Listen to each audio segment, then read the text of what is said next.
of Friday and then sunshine and showers this weekend. 看就是你们觉得我在你们心中是属于温柔的那种，还是性感的那种，还是比较可爱的那种，还是女汉子？ And they're pointing it at me and they're walking toward me and I'm telling them to drop the knife.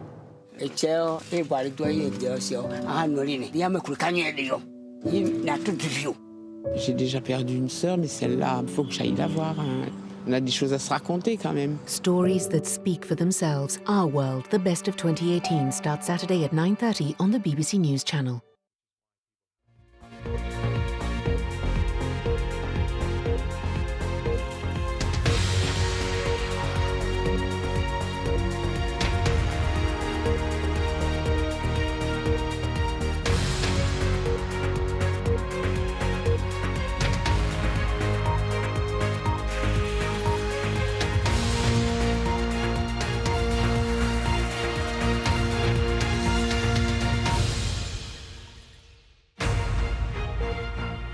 Hello, you're watching Afternoon Live with me, Shaun Ley, today at 3. The Labour leader Jeremy Corbyn denies using the phrase stupid woman during this Commons exchange with the Prime Minister. Look behind you. They're not impressed and neither's the country.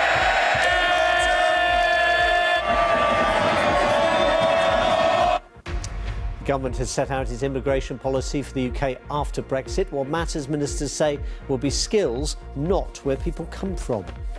We are absolutely not closing our doors. We are simply making sure that we have control over who comes through them. The European Commission says it has started to implement preparations for a no-deal Brexit. A coroner rules that a Russian mafia whistleblower who died after going out for a run near his home in Surrey 6 years ago probably died of natural causes. And coming up on Afternoon Live, all the sport with Catherine Downs. Kat, it's all about the baby-faced assassin. It is. Ole Gunnar Solskjaer certainly has. You were. He certainly has the history and the status at Manchester United, doesn't he, Shaun? But does he have the managerial nous to stop the slide at Old Trafford? I'll be asking more about that at past. Intriguing stuff. More from Kat in a moment. Matt Taylor has all the weather.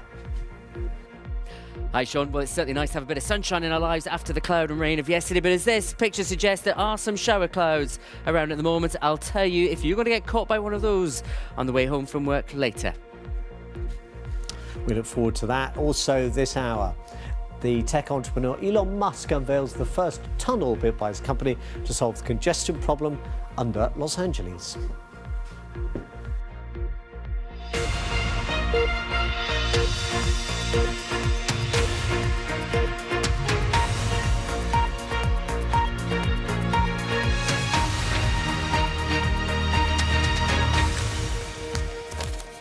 Hello everyone, welcome to Afternoon Live with me, Shaun Ley, standing in for Simon McCoy. Jeremy Corbyn has denied calling Theresa May a stupid woman during Prime Minister's questions this lunchtime in a misogyny row, which is all the talk of Westminster. After the Prime Minister likened the Labour leader's attempt, unsuccessful, to force a vote of confidence in her earlier this week to a Christmas panto, Mr Corbyn was shown on camera muttering. Cabinet ministers have called on him to apologise. A spokesman for the Labour leader says he actually mouthed the words stupid people, referring generally to Conservative MPs. Let's cross now to our political correspondent Ian Watson, who's in the central lobby. Ian, is it really the talk of Westminster? Yes, it is. I think people are quite happy to talk about something other than Brexit, to be perfectly honest, Shaun. I was at my kids' school play yesterday, and I have to say, a lot of them were restless, a lot of them were cantankerous as that term came to an end. And very similar spirit, I think, at Westminster today amongst MPs. Some extraordinary scenes, as we'll see in due course. But at the core of this, quite a serious issue, because having had a go at the Prime Minister over her Brexit policy and running away from a vote on her deal, as Jeremy Corbyn would have it, his own comments, whatever they happened to be, have ended up overshadowing this. Now, we're going to allow people to judge for themselves, but there was accusations he was being misogynistic by calling Theresa May a stupid woman. His spokesman says that Jeremy Corbyn is adamant that he referred to stupid people, a more general criticism of the Conservative front bench. Now, this came at the end of what was basically a kind of mini pantomime where Jeremy Corbyn's tail was being tweaked by the Prime Minister for having an on-off confidence vote. People on the Conservative benches were shouting, yes, he does, no, he doesn't, just like at the pantomime season. And that apparently provoked this controversial sotto voce response. So judge for yourself. Is it women or is it people? Let's watch. I've got some advice for the right honourable gentleman. Look behind you. They're not impressed and neither's the country.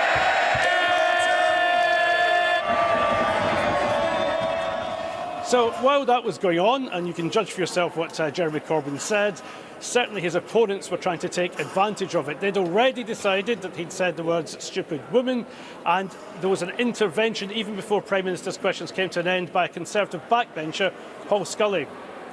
Do you think it's appropriate language, can I ask my right honourable friend, to call people a stupid women in this chamber?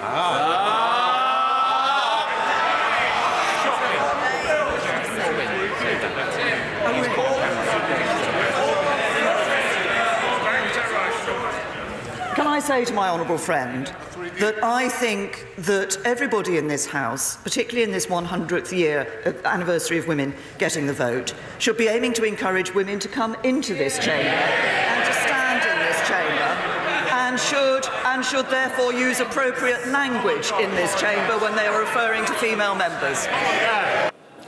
So the Prime Minister basically argued in very general terms that that kind of language is inappropriate without necessarily committing herself to making the accusation that that's what Jeremy Corbyn said. His spokesman after that, though, was asked, I think for about 10 minutes or so, sustained questions about what Jeremy Corbyn had said and also why he wasn't present right at the end of Prime Minister's questions, why he cleared off quite so quickly. Now, from the spokesman's point of view, he perhaps was getting a little frustrated himself and asked why there weren't more questions about the crisis facing the country. But he was sticking to this line that Jeremy Corbyn had not used the word stupid woman. And what I think is interesting is that subsequently to that, the scenes became even more chaotic in the House of Commons. In fact, Margaret Beckett, the former Foreign Secretary, Labour Foreign Secretary, suggested there was an organised riot in the Conservative benches. But interestingly, the target wasn't simply Jeremy Corbyn.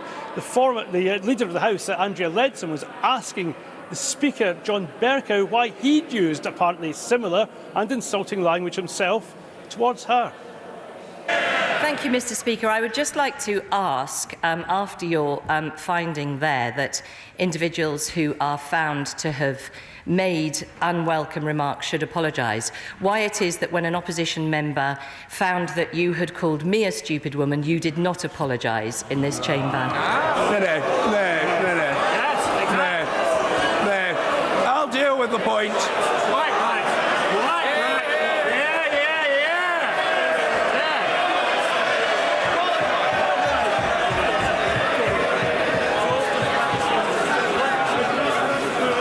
I dealt with that matter months ago in remarks that I made to the House of Commons, to which the Right Honourable Lady in our various meetings since has made no reference, and which requires from the Chair today no elaboration whatsoever. Mr. Speaker, with great respect to the Chair, I have to say this. If it was one of my male colleagues on this side of the House that had used that expression against a woman on the front bench on the opposition, that you, sir, would take action immediately. This is not... Please, would you deal with it, as you often do, Mr. Speaker, in a fair way, but also from the point of view of women in this House who are fed up over decades of being abused by men? Very happy. I'm very happy to deal with it. The Right Honourable Lady is absolutely right to say that if I witnessed an instance of the kind that has just been alleged, I would deprecate it unreservedly.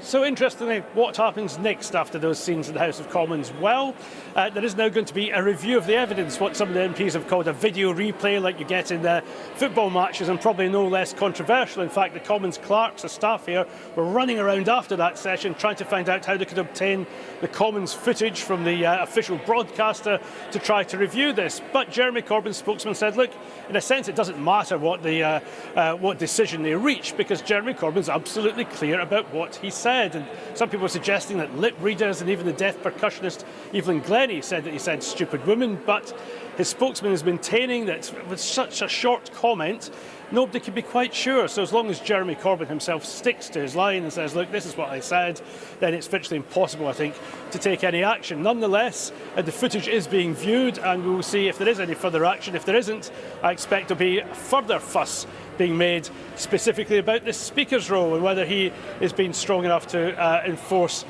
parliamentary rules. We shall see as the day wears on. But what is also interesting is that now other MPs have been tweeting about incidents that happened to them, a kind of Me Too sensation, if you like, including Andrea Jenkins, who said that she was insulted by the Chancellor Philip Hammond. Let's take a look at this and see what you think. Thank you, Mr. Speaker. Could the Prime Minister inform the House at what point it was decided that Brexit means remain? Prime Minister!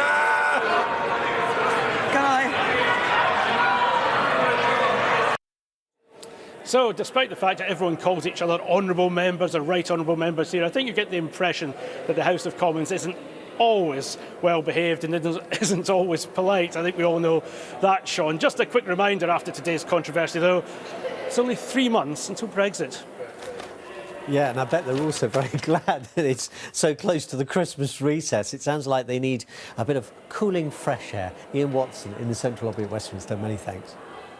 Now, Downing Street has rejected a suggestion by the Home Secretary Sajid Javid that the government is dropping its commitment to keep net migration below 100,000 a year post-Brexit. Questioned this morning on the BBC Radio, Mr Javid refused 7 times to say whether he was committed to the target or not.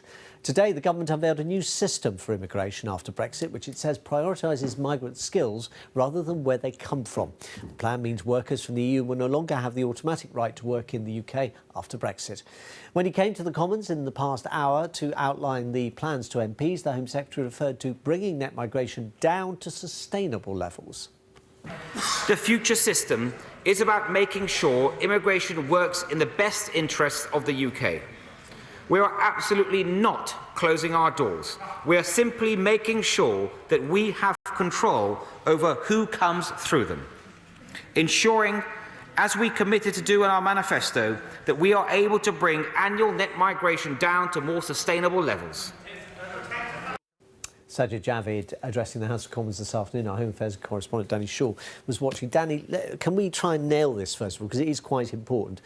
Why is there a net migration figure, and what is it designed to tell us? Net migration is the difference between immigration to the UK, so the number of people coming to live here for 12 months or more, and the number of people emigrating from Britain. Net migration was first set as a target by David Cameron before the 2010 general election.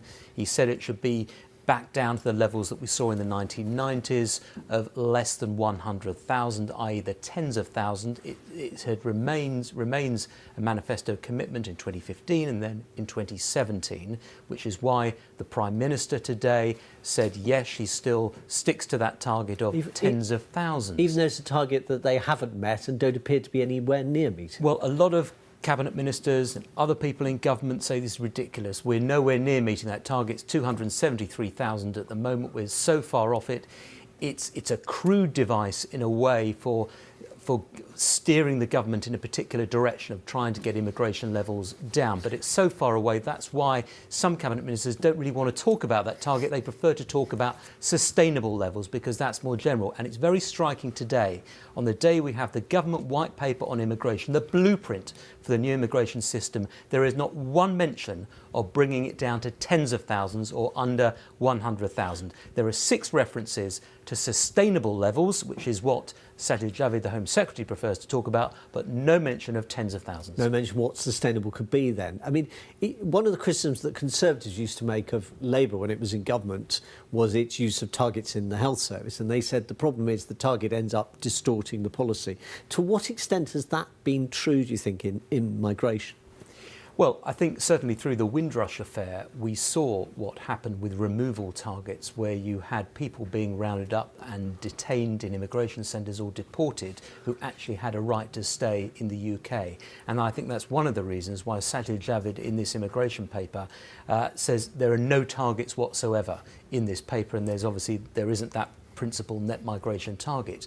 What we have instead is a new system that is designed principally to ensure that skilled workers can come to the UK from the EU and also from outside the EU. There'll be no cap on numbers. The salary threshold, i.e. the amount that they have to earn in order to qualify to come here, well, there's been a recommendation that should be £30,000, but it's a source of dispute, so it's going to be consulted on. And there's also going to be a route for people who do not have skilled work. People who come here and they might want to do jobs in the hospitality sector, serving in restaurants or cafes, cleaning up, those sorts of jobs. They can come here for 12 months. There will be no restrictions on them coming here, but they have to leave after 12 months, although there is a possibility they may be able to switch at some point into other routes. Now that's very important because people were worried that without those unskilled workers, businesses and public services could suffer. Danny Shaw, our Home Affairs correspondent, thank you very much. And we'll be hearing from NHS employers a little later on Afternoon Live to see what they make of that decision. Right, let's talk now to our correspondent Sarah Ransom, who's in Torquay in Devon for us now.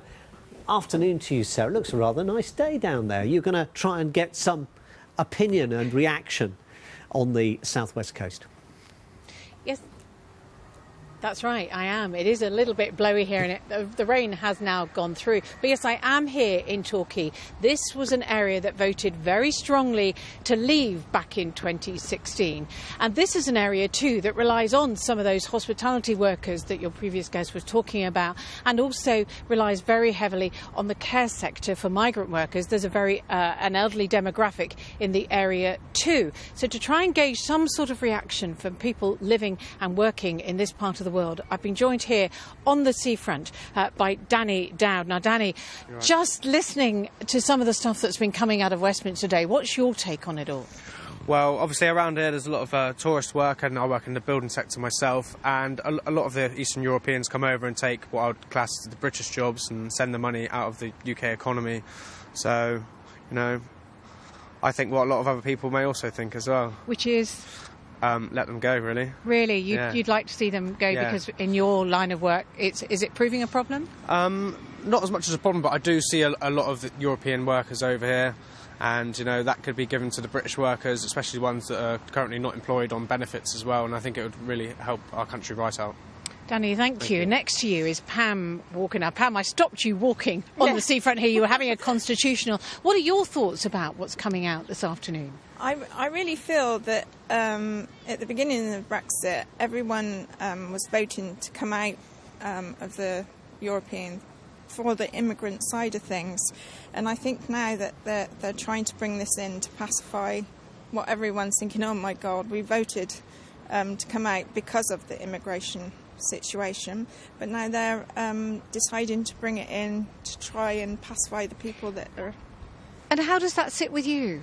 I think the same things with all politics. You're told one thing and another thing happens, and I just feel that it's very sad that it's come to this situation that they're just trying to swap their minds all the time to suit people so that they stay in power.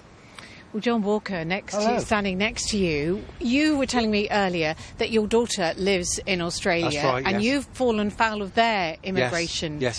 Side of things. So what are your views this afternoon then? Well, as I say, Australia's got it right because they got the right system. Don't let people into their country unless they can offer something to the country. And we've just let people in, and they've come over and settled over here, and a lot of the people have taken British jobs and British homes and a drain on our National Health Service as well. Some people would say those jobs were open to everybody, that British workers could have gone for them if they'd really wanted to. Yes, but that's not. Most employers will go for the people that will accept cheaper wages and a cheaper cost of living. So you think what's coming out of Westminster this afternoon and might work? I don't know, really. It's about time that England stood up for the English. You know, the whole thing, the vote was that people were annoyed about all the immigrants coming over and taking jobs, homes, and the drain on the NHS service. So I think that, you know, it's about time that we actually done something about it and not just talked about it all the time. John Walker, thank you very much. Thank you to everybody else who stopped on this really cold afternoon here in Torquay. Plenty of discussion and debate here.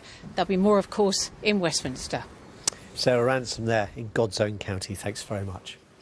Right, let's get the thoughts of Danny Mortimer now. Danny's Chief Executive of NHS Employers, which acts on behalf of NHS Trusts in England and Wales. Danny's in BBC Yorkshire studio in Leeds. Danny, thanks very much for being with us this afternoon. What do you make of these proposals and what impact do you think they may have on the health service? I think the first thing I'd like to do actually is just respond to some of the comments you've had from the seafront there in Torquay. I mean, I think the most important thing to stress is that what we see in the NHS is that actually people who come from abroad make a vital contribution to the delivery of care in our services. They're not a drain on our services. They're absolutely essential to delivering care to John and people right across this country. I think in terms of the proposals that have been made, we welcome the fact that the government has said they're up for consultation. Our response will be very much like the rest of the economy, very much like the rest of other representative organisations, the CBI and so on. The idea that you can equate salary with skill is disappointing, and frankly I think will be of concern to the vast majority of our staff who are hugely skilled, hugely valued in terms of the care they provide in our communities, but who earn much less than the £30,000 figure that has been discussed of late. Which raises the question, it's important. I saw actually that quote on a news release you put out where you said the government continues to confuse high pay with high skill and high value. That's more a reflection on employers, isn't it? If these are skills that we value and if they are important skills, then we should be paying them more. Well, of course, for my members, for the employees that work in our sector, the 1.4 million employees that work for us, their pay is set by the government. And in common with charities, with social care, with vast other parts of the public sector, actually we don't pay, at least initially in people's careers, salaries above £30,000, but they are hugely important, hugely skilled roles. What about the argument that the Home Secretary also used in his statement this afternoon? Look, there will be exemptions opportunities. There will be a particular time when there's a shortage, I don't know, of dental technicians or of radiographers. We will make exception and you will be able to recruit outside of the UK and bring in people from wherever in the world. And I think it's fair to say that that's what the government have done this year to make sure there are sufficient work permits available for doctors in particular. And we really welcome that. But that actually took us 6 months to achieve. That was a hard-fought process to convince the government to add doctors and nurses, to remove doctors and nurses from the migration cab. What we want to see is a system that does that in a much more straightforward manner, that doesn't have as a starting point salary as a measure of worth to the economy, that recognises that there are roles, particularly in healthcare, but in social care and other sectors as well, that actually are really crucial to the health and wealth of this nation, that are about keeping people fit and in work, that are about caring for people's families and their elders and parents and grandparents in particular. And actually, if we can't recruit people to do that, if our colleagues in social care can't bring in people to staff the nursing homes and the care homes and the domiciliary services, that will have a detrimental impact on the economy as a whole. Danny Mortimer, Chief Executive of NHS Employers in our Leeds studio. Thank you very much. Thank you. You are watching Afternoon Live with me, Shaun Ley. These are our headlines this hour. The Labour leader Jeremy Corbyn has denied calling Theresa May a stupid woman during Prime Minister's questions. As we've just been hearing, the government sets out its immigration policy for the UK after Brexit. What matters most, ministers are saying, is skills, not where people come from. And a coroner has ruled that a Russian mafia whistleblower who died after going out for a run near his home in Surrey 6 years ago probably died of natural causes. And in sport, Ole Gunnar Solskjaer is the interim manager at Old Trafford, but in the long term, who will be the manager to turn Manchester United around? Former Wales captain Stephen Jones and Jonathan Humphreys have been named as assistant coaches to Wayne Pivac when he takes over from Warren Gatland after next year's World Cup. And Lewis Hamilton apologises after calling his hometown, Stevenage, a slum during his speech at BBC Sport Personality of the Year. I'll be back with more of those stories just after 12:30. Thanks to Catherine Downs there. Now, we heard yesterday that the Prime Minister and the Cabinet discussed ramping up preparations for a no-deal Brexit. Well, today it's the European Commissioner's turn. It's published details of the measures it will take if the UK crashes out at the end of March without a deal. A little earlier, our Brussels reporter Adam Fleming joined us to give more details. Well, this is the culmination of some work that started earlier this year. We saw an outline of this published in November, and what the European Commission is doing today is publishing the 14 bits of new EU law that need to be put in place to keep things ticking over between the UK and the EU in key sectors. And I'll run through a couple of them, and that will help to answer that question. So when it comes to transport, obviously, there's loads of flights between the UK and the EU every day. They want to maintain that at a basic level. So they're going to do legislation so that British airlines can fly into and out of the EU. They won't be able to operate flights within the EU, though, and that power will last for a year.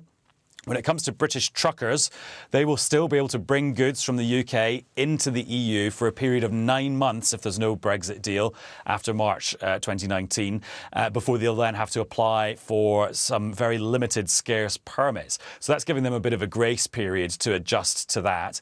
When it comes to financial services, the EU has looked at all the bits of the banking industry and the financial services world that it needs to protect in a no-deal scenario, and it's come up with a couple of quite narrow things like the clearing of derivatives, and has said, fine, we will now use our procedures where we recognise the EU, recognise the UK's financial services regulations as the same, so that that trade can continue in some cases for a year, in some other cases for 2 years. So they're just looking at things where the EU feels that it needs to protect its interests, and it's identified these sectors as those things. I mean, the last time this came up, I asked the Commission officials, well, hang on, why would you pass some legislation that means that derivatives are okay, but you wouldn't pass legislation to make sure everyone gets the medicine they needed? And they just said that they'd looked at the sectors and this was the bare minimum they could do. And so medicines isn't in there, but some financial services are. Let me bring you some breaking news that's coming into us from our correspondents who are covering the case of the Peterborough MP. This is from Simon Dedman, who's our news-gathering journalist in the court. Fiona Onasanya MP has been found guilty of perverting the course of justice. You may recall this was a retrial of a case in which the allegation was that she had not disclosed accurately who was driving a car that was involved in an incident. That's Fiona Onasanya, who's the MP for Peterborough, if my memory serves me correct, guilty of perverting the course of justice. Now, what sentence she gets is very important here, because the law is very clear. MPs who are found guilty and serve prison time a certain length are automatically disqualified, and there has to be a by-election. Now, it doesn't apply in every case where an MP is convicted, but we'll need to do a little bit of checking for you to find out, subject to when she actually gets her sentence. But Fiona Onasanya, who had pleaded not guilty, has been found guilty of perverting the course of justice. More on that on Afternoon Live as we get it. Now, an inquest into the death of a Russian whistleblower in Surrey 6 years ago has concluded that he died of natural causes. Alexander Perepolichny, a wealthy businessman, had been handing over sensitive documents allegedly implicating Russian officials in a huge fraud and money laundering operation. Activists say they believe he had been murdered by Russian hitmen. Police and his widow insist he died of natural causes. Well, a short while ago, Surrey Police made a statement outside the court. Our thoughts remain with the friends and family of Mr Perepolichny following his tragic death in November 2012, and we recognise the profound impact that this has had on those who know him. The inquest has focused upon the circumstances surrounding his death, including examining any evidence that he may have been unlawfully killed. This has been a detailed and exhaustive process in which the coroner has examined all of the available evidence and has returned a verdict of natural causes. This supports the conclusion reached by Surrey Police in 2013 following a full investigation which included 2 post-mortems and a very extensive range of toxicology tests. No evidence of any third-party involvement in Mr Perepolichny's death was found. Surrey Police has faced criticism around the way parts of the original investigation were handled, and we accept that some organisational errors were made in the early stages. These issues were reviewed by the force at the time and dealt with at the time. Much time has elapsed since Mr Perepolichny's death in 2012 and the verdict reached today. and this has been extremely testing for his family. Our thoughts are with them at this difficult time, and we hope that today's verdict will help them finally be able to come to terms with the death of their loved one. Thank you. That's Surrey Police there. Let's talk now to our correspondent John Donaldson, who's at the Old Bailey for us.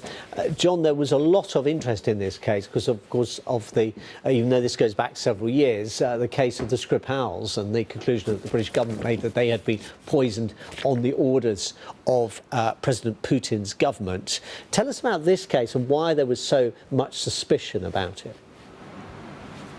You're right, this case goes back 6 years to 2012, but interest did pick up last year with the Skripal investigation. Now, Alexander Perepelichny was a Russian millionaire living in London, in Surrey, in a leafy bit of Surrey, and he was 44 years old, seemingly pretty healthy. Then one November night, he went out for a run in his neighbourhood and he was found collapsed, and he subsequently died. Now, at the time, Surrey Police initially concluded that there were no suspicious circumstances and that he most likely died of a heart attack. But because of who he was, people began to look at this a bit more closely. Now, Mr. Perepelichny was assisting an investigation in Switzerland into a massive multi-million dollar fraud and money laundering case in Russia involving the Russian mafia and allegedly involving Russian officials. And people involved in that investigation said, look, because of who he was, they suspected foul play, they suspected he had been murdered. But today, Judge Nicholas Hilliard QC, the coroner, he said there was no direct evidence he had been murdered, none at all. He said that while he could not completely rule out that he had been poisoned, there was no basis to believe that was actually the case. He said the probability was that he died of a heart attack of natural causes. John Donaldson outside the Old Bailey, thanks very much. Now, the European Union has announced an urgent investigation after hackers accessed thousands of sensitive diplomatic conversations.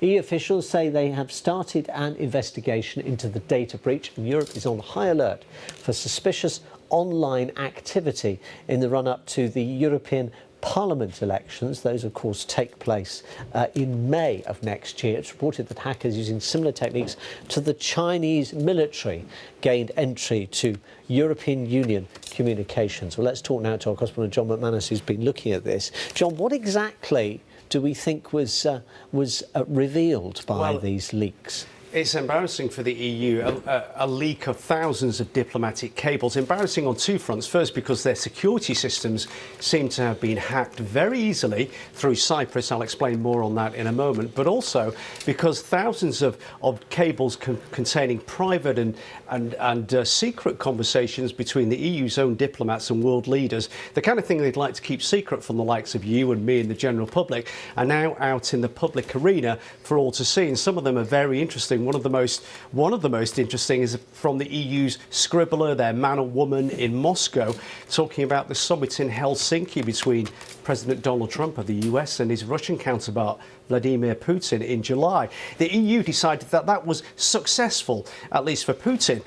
They also talked about the situation in Ukraine and Crimea. Russia, of course, annexed Crimea in 2014. And one EU diplomat warned in February this year that they thought Moscow may have deployed nuclear warheads there, though there's no independent evidence that that has happened. And also involving China, a cable which relates to EU diplomats talking to the Chinese President Xi Jinping.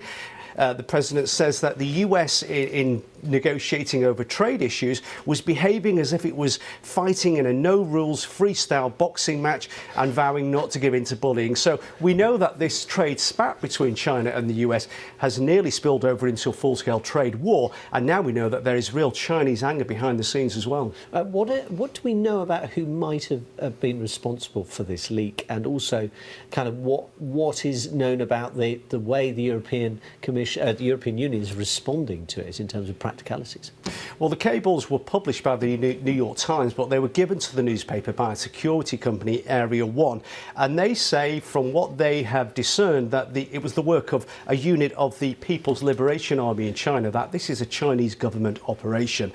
China hasn't commented on that accusation yet, but Area 1 says that the hackers gained access to the EU's communication system, which is called Koryu, fairly easily by sending phishing emails, the type of thing with a link that you click on, to diplomats in Cyprus. And when the link was clicked on, login details and passwords were immediately available to the hackers, and then they could see these thousands of diplomatic cables. So much embarrassment, I think, for Cyprus as well.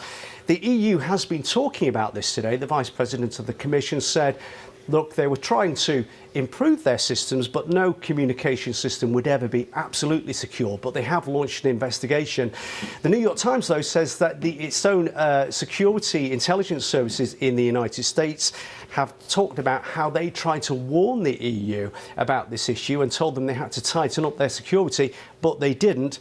And this is the result. Never mind the undiplomatic language in the actual leaks. I can imagine there was a bit of undiplomatic language in Brussels when they read it in the papers. Thank you very much, John. John McManus there. Now it's time for a look at the weather prospects. Matt Taylor's at the map. Hello. A lot more sunshine around and lighter winds compared with yesterday, but still some shower clouds and more of them as we go into the end of the afternoon, especially in the west. Temperatures also dropping as we go into the evening rush hour between 7 and 9 degrees. Rather cool night in store, in fact, but plenty of showers on the go initially, spreading across many areas from southwest to northeast. Heaviest, most potent in the showers will be around the coast, but with some lengthier clear skies inland across eastern areas, this is where we're more prone to see temperatures get close to frost levels as we start tomorrow morning. So for tomorrow morning's rush hour, a cool start. There'll be a few showers here and there in England and Wales, but across southern areas it becomes drier through the day. The main focus for the showers through Thursday will be across parts of Western Scotland, Northern Ireland and through Northern England. Some of those heavy with hail and thunder too. Not too breezy, but it's going to be a bit of a fresh day when the showers come through, around 6 to 11 Celsius for many. As I said, dry, sunny in the south. Rain through the night though into the start of Friday, and then sunshine and showers this weekend.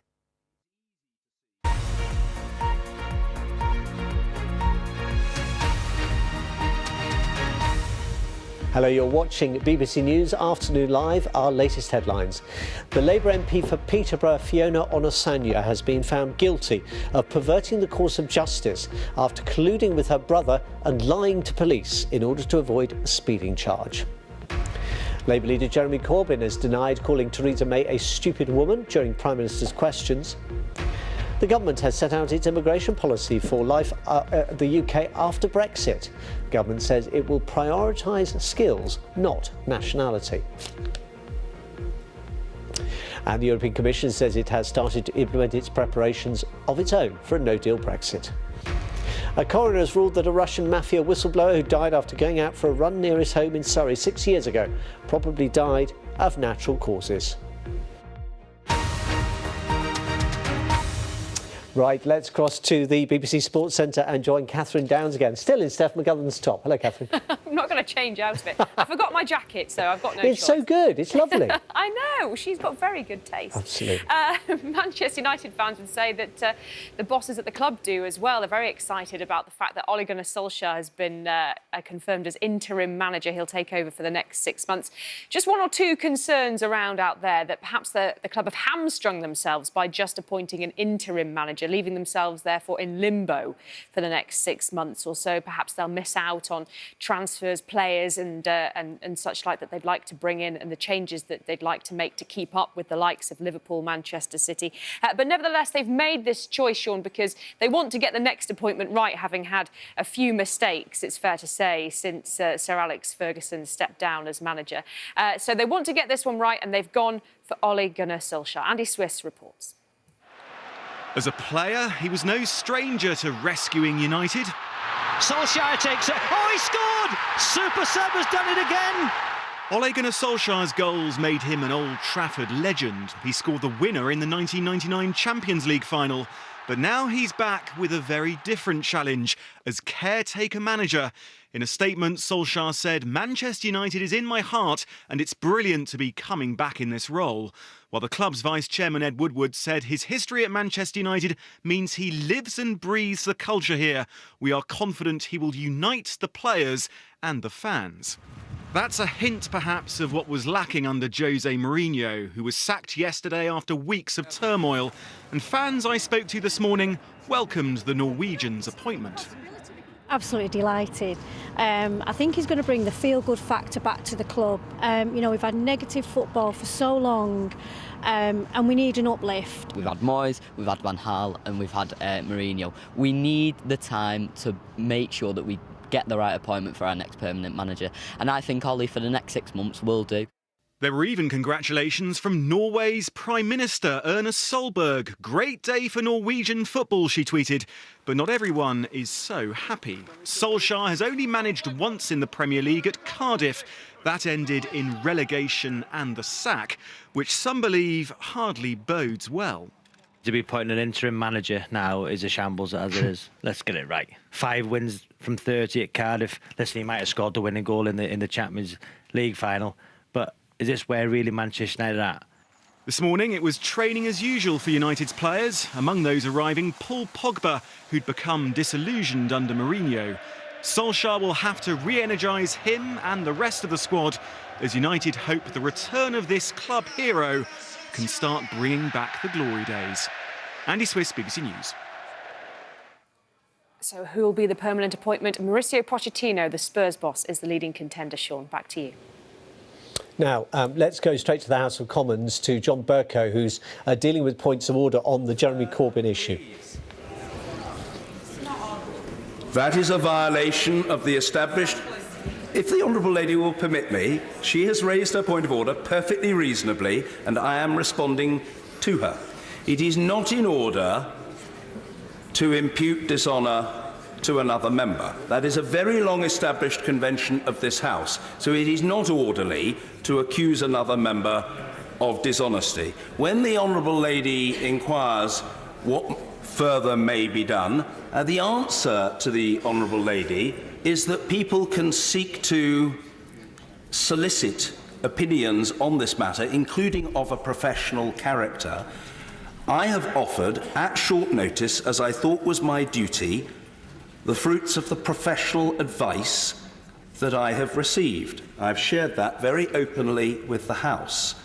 It is not for the Chair to pronounce judgment, guilty or innocent, upon a member. It is well established that a member is to be taken at his or her word. If the matter is to be further discussed, debated, commented upon, that is to be expected. But it isn't a matter of order for the Chair now. That is as full, and I hope the Honourable Lady will agree, as courteous a response as I could possibly be expected to provide. Yes, indeed. Point of order, Vicky Ford. Thank you, Mr. Speaker. I have heard the words "stupid woman" being used in this chamber about myself, and I'm afraid to say I've heard it from yourself in the Speaker's chair. So, Mr. Speaker, please can we have an apology, draw a line against this and move on?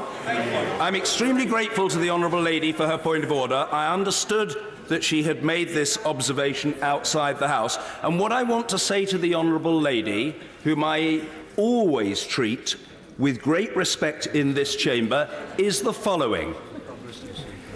The Honourable Lady has at no time previously, that is to say prior to today, made that allegation against me. The Honourable Lady has not come to me and said that, and to my knowledge, I am in... If the Honourable Lady will do me the courtesy of allowing me to respond to her point of order, as she has raised it, to my knowledge, I'm not in receipt of a letter alleging that.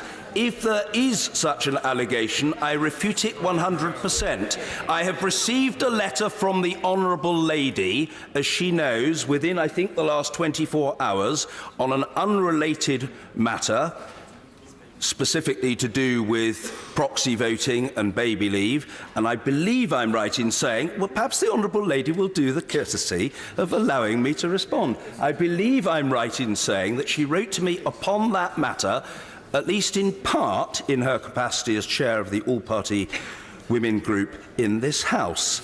And to that letter, she will, of course, receive a response.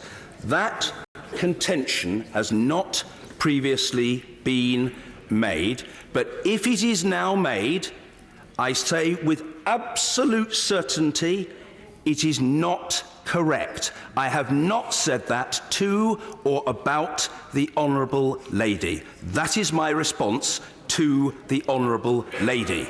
Yes, indeed. Yes. Point of order, Laura Pidcock. Thanks very much, Mr. Speaker. I would like to say it's nice to be back. I would just wonder what conclusion members of the public will draw from the chamber being used in this way. The right honourable gentleman has made his point. Keep going. I have heard from my constituency office today that members of my constituency and residents have had to have present parcels delivered to them because they cannot afford to buy their children presents. They have not got the money for food, and the chamber being used in this way is absolutely pathetic. Well, the Honourable Lady has made her own point in her own way, and it's on the record, and I thank her for taking part in these proceedings. And I will come to other members, preferably to people who have not already raised points of order. Point of order, Helen Whately. Thank you, Mr. Speaker. I think actually it is important what language is used in this chamber. And this centenary year, a large number of us on all sides of the House have made huge efforts to encourage more women to stand for Parliament, many of which have been successful. I believe women are coming forward. It is a great shame that we seem to be nearing the end of the year on such a sour note. Can I urge you, Mr. Speaker, to do more to make sure that the tone of this chamber is better next year, not just to draw a line under this, to make sure next year is better on these points? I think, can I say to the Honourable Lady, I think that's an entirely reasonable point of order. I'm happy to do my bit, and everybody else should do their bit as well. I have the highest regard for the Honourable Lady, whose commitment on these issues is well known to me. I hope the Honourable Lady and others will take it in the right spirit if I say that throughout my 9.5 years in the chair to date, I have devoted myself to the cause of trying to open up this place. I have sought to do everything I can to promote a progressive approach in the chamber, in the calling of members, in the functions that I host in Speaker's House, in the approach to facilities on the estate, which didn't previously exist. That's all part of the record. It is manifest, it is observable, and it is incontrovertible. Can we all do better? We can. Should we? We should. Will we? I hope that we will. So I am agreeing with the Honourable Lady, and I'm sure that that will please her. Point of order, Mr. Simon Hoare. Thank you, Mr. Speaker. On live television this afternoon, I think everybody in the House would know of well-respected and much admired deaf musician, Dame Evelyn Glennie, world-famous percussionist. She was shown by the presenter of that television programme the clip of the Leader of the Opposition and asked what he had said. And he said, "Stupid woman." Is there any way I can put on the record that with that tone of apology from the right honourable gentleman, it would have been better if he hadn't bothered? Well, I don't honestly think, and I say this in all courtesy to the honourable gentleman whom I've known for 3 decades, that he's really very interested in anything I have to say in response to him. What he wanted to do was to say, no, and I'm not even complaining. I'm not criticising the honourable gentleman, and I'm grateful for his good humour. The honourable gentleman wanted to make his own point, and he's made it. And I stand by what I previously said. The honourable gentleman's made an important point, but it isn't not a contradiction of what I've said about the impossibility of certainty, nor is it inconsistent with the spontaneous interpretation which I myself offered. But I repeat, it was my interpretation. I'm not a lip reader, I'm not a lip speaker, and it's not for me to cast judgment in this matter. And fair-minded people who are interested in the merits of the issue, and I'm sure that includes the honourable gentleman, will know that what I say is true. Yes, indeed. Yes, indeed. I will come to other colleagues. Point of order, Seema Malhotra. Thank you, Mr. Speaker. I also agree that we have a responsibility as members of this House to be upholding the very highest standards in language about each other, but also about each other's integrity. And I do hope that we will be able to see a renewed commitment to that next year. Mr. Speaker, I also would like to say that I have been proud to sit on your committee for enhancing equality and diversity in this House from very soon after I was elected, and to put on record my thanks to you for your commitment to equality and diversity in this House in so many different manners. And my point of order, Mr. Speaker, is on a slightly different topic, however, because according to press reports of a leaked DWP document, EU exit planning, economic downturn, the government, as part of its long-term contingency planning in the event of no deal, suggested it would create a strategy with other departments handling the negative impacts, e.g. homelessness, poverty and suicide. Mr. Speaker, if this is true, these are extremely serious allegations and should be, or matters, and should be brought explicitly to this House so that we have access to government analysis as to who they expect to fall into poverty, where homelessness could rise and who they see at risk of Let's suicide. leave the House of Commons there. You were hearing John Burker reporting to points of order, complaining about Jeremy Corbyn allegedly using that phrase stupid woman, or mouthing the phrase stupid woman. We should hear now what Mr Corbyn had to say, because at the Speaker's request he came to the opposition dispatch box in the past half hour or so and responded. This is what the Speaker had to say before he introduced him. I have looked at the television footage of the Leader of the Opposition reacting to the Prime Minister, allegedly saying stupid woman to those seated next to him. Having heard the allegation against the Leader of the Opposition and having watched the footage, it is easy to see why the Leader of the Opposition's words might be construed as stupid woman. That was also the opinion of lip speakers, and I emphasise lip speakers rather than lip readers, whose advice was sought and obtained at short notice.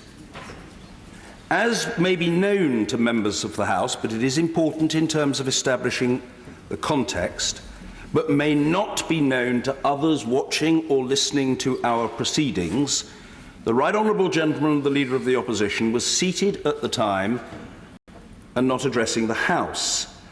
So whatever he said was not and is not audible on the House's audio-visual record. As I have told the House, I neither saw the incident nor heard anything. It was for the same reasons neither heard nor seen by the clerks or by my private secretary. Nor was there any immediate reaction in the House. I believe the allegation made by a number of honourable and right honourable members was based upon the visual evidence from Parliament TV. I also have to rely purely on visual evidence. I am not a lip reader, or indeed a lip speaker. Nobody can be 100% certain. That includes professional lip readers. But I will naturally take, and would be expected to take, the word of any right honourable or honourable member. It is reasonable to expect the House to do the same.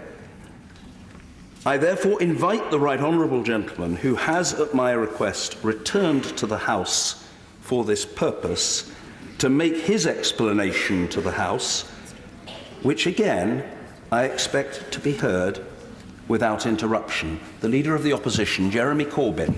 Thank you, Mr. Speaker, and thank you for your invitation to come to make a short point to the House, which I'm very happy to do and have come immediately to do that. During Prime Minister's question time today, I referred to those who I believe were seeking to turn a debate about the national crisis facing our country into a pantomime as stupid people. Mr. Speaker, I did not use the words stupid woman about the Prime Minister or anyone else, and am completely opposed to the use of sexist or misogynist language in absolutely any form at all. I'm happy to place that on the record at your request this afternoon. Thank you, Mr. Speaker. Thank you. Jeremy Corbyn there. We heard the Speaker just before that. Now, in the past half hour, a Labour MP accused of lying about who was behind the wheel of a speeding car has been found guilty of perverting the course of justice. Fiona Onasanya, who won Peterborough from the Conservatives at the general election last year, was convicted at the Old Bailey after a retrial. Let's hear now from our correspondent at the Old Bailey, Sophie Long. Sophie, you were in court. What happened? Yeah, well, in the last half an hour or so, Fiona Onasanya has been found guilty by a unanimous jury of perverting the course of justice. She was in court to hear that verdict. She made no reaction. We don't yet know when sentencing will be, but the judge said to her that you know the seriousness of what you have done. Now, her Nissan Micra was caught doing 41 miles per hour in a 30 zone in Cambridgeshire in July last year, and she has been found guilty of colluding with her brother Festus of trying to avoid prosecution for that speeding offence. Now, she said that she was overwhelmed by her work as a new MP at the time. She was only elected 6 weeks previously, and that she simply assumed she had been in Westminster at the time. Now, she said she left the notice of prosecution at her mother's house for whoever was driving the car that night to fill out.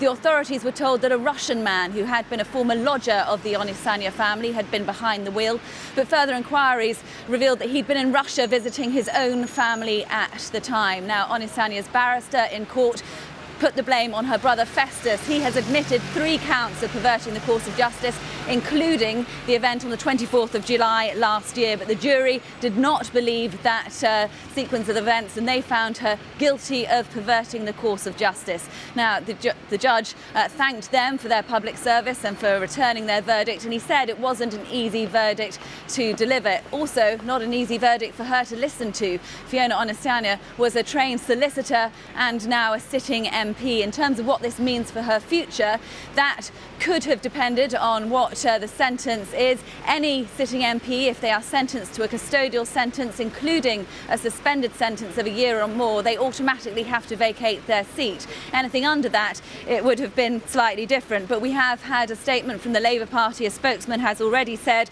that the Labour Party is deeply disappointed in Fiona Onasanya's behaviour.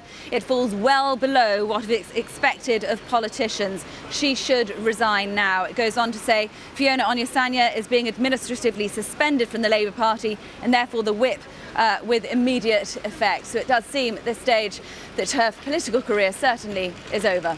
Sophie Long at the Old Bailey there, thanks very much. Just on that point that Sophie was raising there, as she said, the Labour Party are chucking her out in the process of doing so, and have said they think her behaviour falls below the standards they expect, so she would no longer be able to sit as a Labour MP at Westminster. But in theory, at least, she is entitled to continue as an MP unless or until she is sentenced for that long. 2 recent cases from history where that applied. John Stonehouse, you may remember, Labour senior minister in the 60s, who in the 1970s faked his own death and was actually in Australia. He came back to this country. He was convicted, I think it was something like 7 years in prison, and he resigned his seat as he was required to do. And the other example is the case of Peter Baker, the Conservative MP and actually distinguished war hero, who I think in the 1960s, the MP for South Norfolk, he was automatically disqualified because of his conviction for forgery.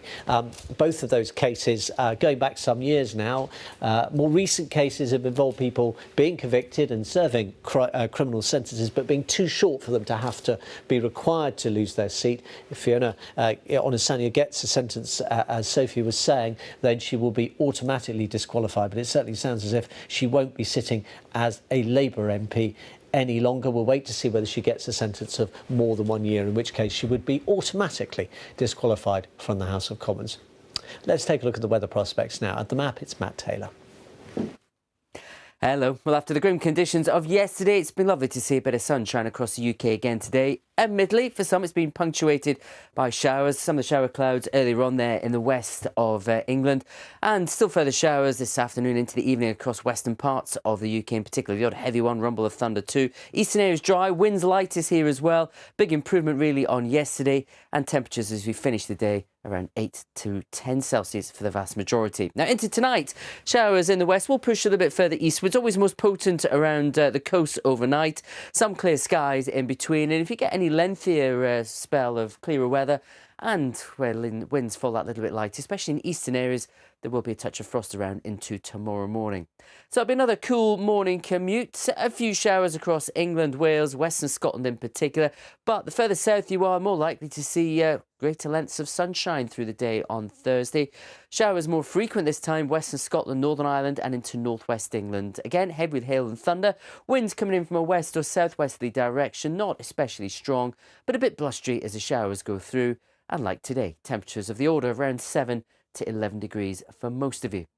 Now, through Thursday evening, the showers continue for a time in the north. They will fade away, and then you can see gathering rain clouds again.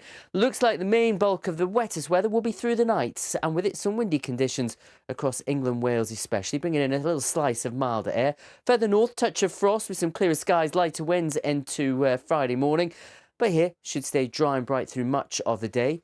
Early rain across eastern England clears for just about all, but there'll be always a trail of a weather front. Northern England, southern Scotland, Northern Ireland, patchy rain or drizzle on that. And then later, some heavier showers return to western parts of England and Wales. Big temperature contrast on Friday, 13 in the south, 9 in the north, and we'll continue with actually the milder air as we go into the weekend. We'll see weather fronts also trying to push its way northwards as well. So the weekend forecast will be one of where we'll see further rain at times. A little bit of dry weather too. Certainly will not be a washout. Note though, temperatures on the climb as we go through this weekend. Not really what you want in the run up to the festive period, but into the start of next week, the milder weather clears away and potentially something a little bit cooler for Christmas Day. Bye for now.